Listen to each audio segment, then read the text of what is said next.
Дорогие друзья, впереди у вас обширная двухдневная программа, которая содержит в себе мероприятия и образовательного, и культурного характера. И у вас будет прекрасная возможность обменяться вашим опытом с жителями Амурской области, Китайской Народной Республики. Это такое счастье. Я за вас очень и очень рада. Из Нижнего Бестяха в Благовещенск. Именно такой путь проделали участники международного культурно-образовательного проекта «Поезд дружбы. Вместе к победе». Жители Якутии из разных районов отправились в столицу Амурской области, чтобы принять участие в мероприятиях, направленных на обмен опытом в сфере патриотического воспитания, сохранения исторической памяти и укрепления культурных связей. На торжественной встрече участников проекта в столице Южной Якутии глава Нерюнгринского района Роман Щегельняк поздравил делегацию и пожелал успешной работы в ходе поездки. Он подчеркнул важность сохранения исторической памяти и единства российского народа. Вы знаете, сегодня необыкновенно торжественный, волнительный день.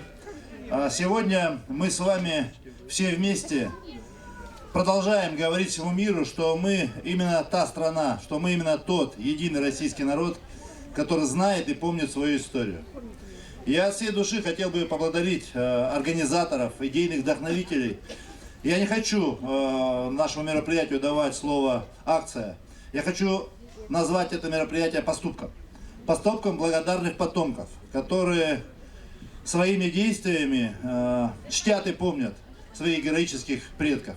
Главные цели и задачи акции – привлечь внимание общества к таким вопросам, как сохранение культурного наследия и укрепление межнационального единства. По пути следования участники делегации провели различные мастер-классы, этноквесты, вечер патриотической песни, диктанты, беседы с потомками героев Великой Отечественной войны, уроки патриотического воспитания и многое другое. Во время Великой Отечественной войны мы подписались с Японией пакт о ненападении, поэтому в 1941-1945 годах, когда Советский Союз вел войну против фашистской Германии, Япония не осмелилась напасть на нас. Они боялись, во-первых, Советского Союза, во-первых, неудачных попыток на реке Халкингон и озеро Хасан.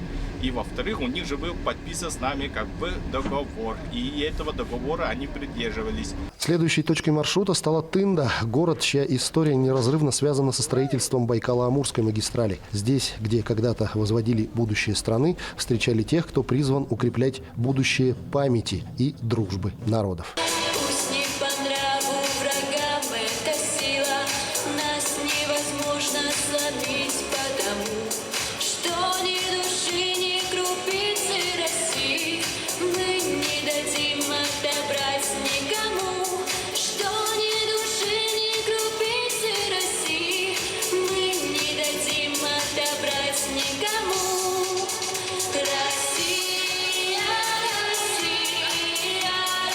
Два дня пути, и вот он, Благовещенск. Визит делегации международного проекта «Поезд дружбы. Вместе к победе» в Амурскую область начался с торжественной церемонии возложения цветов к подножию монумента «Защитники Отечества» на площади Победы. Мне кажется, что мы попали в точку именно своим проектом. Даже вот эти 2 дня, которые мы ехали на поезде, они подтвердили наше мнение. Так как нас встретили в Нерюнгри, как нас встретили в Тынде, как с нами общались проводники, как с нами общались простые пассажиры, которые за нас искренне переживали и которые говорили, как здорово, что вы сделали такую программу, акцию, проект, как хочешь, так и называйте. Также участники «Поезда дружбы» встретились с представителями правительства Амурской области. Мероприятие способствовало укреплению межрегиональных связей, сохранению исторической памяти и развитию дальнейших совместных проектов.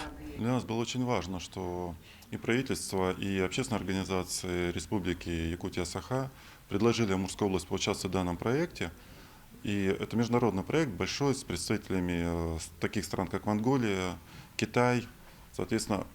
И то, что Амурская область может присоединиться, принять у себя участников данного поезда, для нас было очень важно. В ходе встречи стороны обсудили перспективы расширения проекта на весь дальневосточный регион. Было отмечено, что маршрут, соединяющий Якутск и Благовещенск с ключевыми городами, связанными с историей Великой Отечественной войны, служит мощным объединяющим мостом на основе общей исторической памяти и культурных ценностей. Амурская область, Республика Саха-Якутия являются давними партнерами. Наши отношения связаны на протяжении уже многих лет, десятилетий. И этому способствует заключенное в начале 2000-х годов соглашение о всестороннем сотрудничестве между нашими регионами, которое было обновлено несколько лет назад. И самое главное, у нас всегда есть конкретные планы работы с конкретными пунктами, направлениями, потому что наш регион очень много связывает. Следующий день выдался не менее насыщенным, и начался он в Амурском областном краеведческом музее, где была торжественно открыта выставка «Победа в наших сердцах», посвященная 80-летию Победы в Великой Отечественной войне. На выставке представили экспозиции мастеров декоративно-прикладного искусства и уникальные репродукции якутских художников. Национальный художественный музей представляет экспозицию «Золотая коллекция Победы», которая через призму графического искусства раскрывает тему героизма и самоотверженности народа целью передачи осознания важности, уважения к прошлому и памяти подвигу наших предков. Среди авторов здесь представлен Лев Габышев, художник, который в то военное время активно работал в направлении плаката, также зачинатели графического искусства, те художники, графики, которые вывели графическое искусство Якутии на небывалую высоту. Это Афанасий Мухалов, Валериан Васильев, Элей Сивцев и Ефим Шапошников. Тема защиты мира актуальна в наше время, потому экспозицию нашу венчает универсальная константа, тот знаменатель, к которому стремится общий процесс противостояния. Это, естественно и безусловно, победа света над тьмой. Мы надеемся, что наша экспозиция вызовет отклик в ваших сердцах. Для школьников и студентов Благовещенска в этнографическом центре музея прошли мастер-классы представителей Союза мастеров коренных малочисленных народов Севера и Республики по созданию амулетов, оберегов и декора одежды. Ну, в основном солнце. Солнце защищает нас. Ну, например, у меня вот это гарбада называется. Это венгийский. А головной убор дербика называется. И я хотела сегодня показать вот такой это ромбик, шахмат. Ну, головной убор национальный для мужской. А вот это у нас тангалай называется. А это что она означает? Она означает, ну, поскольку мы кочующий народ, означает там лето, зима, осень. Поэтому тут разноцветные эти бисеры. И какое задание вы дали сегодня детям, что они делают? А детям мы делаем вот такое, это, например, танцующие лебеди. Угу. И по краешку меха еще приклеим тут. А девочки вот такое ручное плетение делают из бисеров. Также в Амурском областном краеведческом музее состоялся круглый стол, посвященный вкладу народов в победу в Великой Отечественной войне. В ходе встречи исследователи, архивисты и педагоги из Якутии и Амурской области представили доклады об исторических аспектах военного времени. Широкомасштабный проект «Поезд дружбы вместе к победе» всколыхнул город Благовещенск. Действительно, сейчас на Амурских берегах идет прекрасное событие.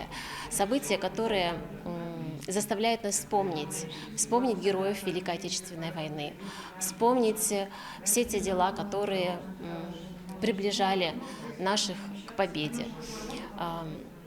Ассамблея Амурской области рада приветствовать участников вашего проекта.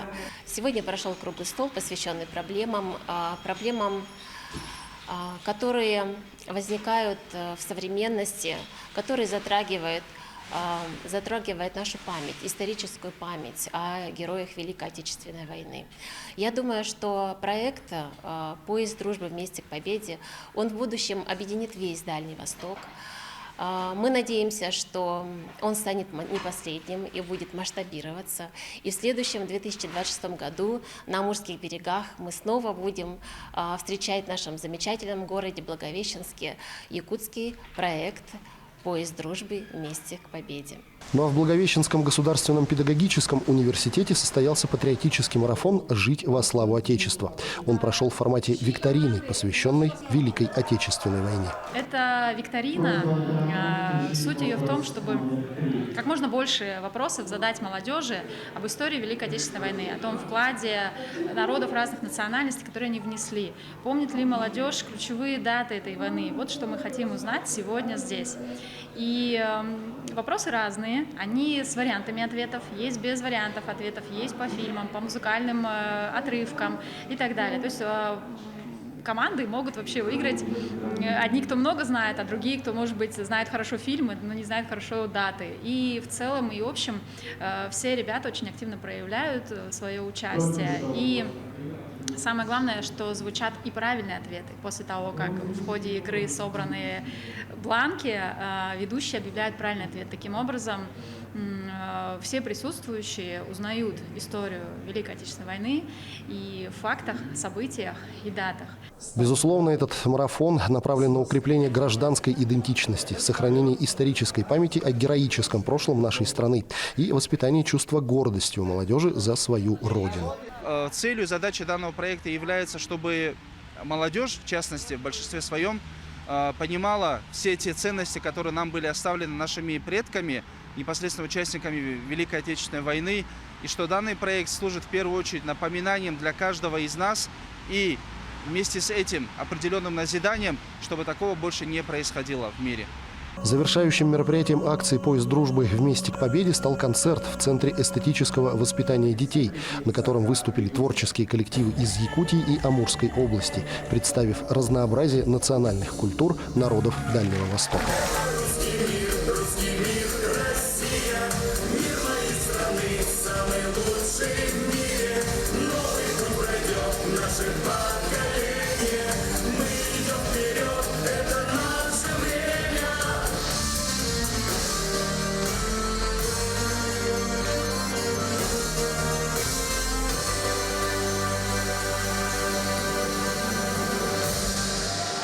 Безусловно, поезд дружбы – это только начало большого и важного пути, который обязательно продолжится в будущем и оставит у его участников и жителей городов, где он побывает, самые добрые воспоминания.